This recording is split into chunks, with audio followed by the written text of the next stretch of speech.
The violence in Kashmir poses a challenge to New Delhi because it represents a new phase in a decades-old conflict. Military might alone may not solve the problem this time. The dispute over Kashmir has triggered 3 wars between India and Pakistan. At the center, Indian-controlled Jammu and Kashmir state that has seen decades of armed militancy. Today, Indian troops face a different foe in Kashmir. CNN IBN senior correspondent Pavan Bali. It's been called the gunless struggle, Kashmir's own intifada or sponsored agitational terrorism. In the next half an hour, we are going to bring you an insight into the phenomena of stone rage.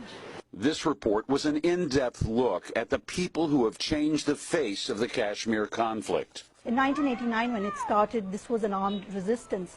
But now what we are seeing is the protest and the conflict has moved into the hands of the people. And they are young people, they're teenagers, 16 years old, 17 years old. These are not basically armed militants. They are just the locals there who are, they're just tired of the status quo over the Kashmir issue. In their eyes, the status quo is an Indian occupation. For decades, India has refused to even talk about independence for Kashmir. For all of those years, New Delhi has branded militant opposition to its rule of this part of Kashmir as terrorism, sponsored by neighboring Pakistan.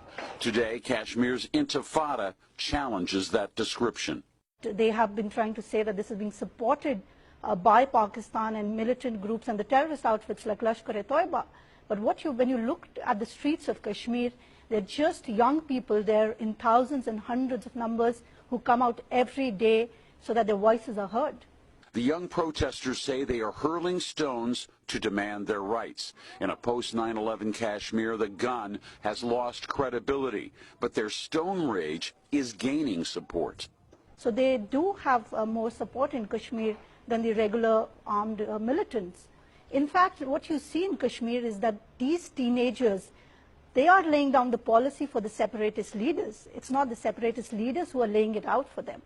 This week, police responded with force to crack down on months of protests.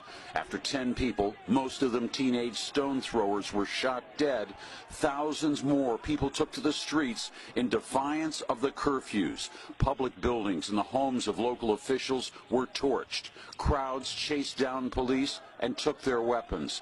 Other police resigned, saying they refused to fire on unarmed protesters.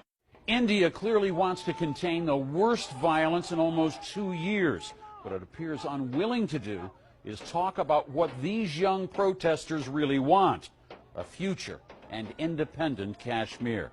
I'm Jim Clancy, and you've been briefed.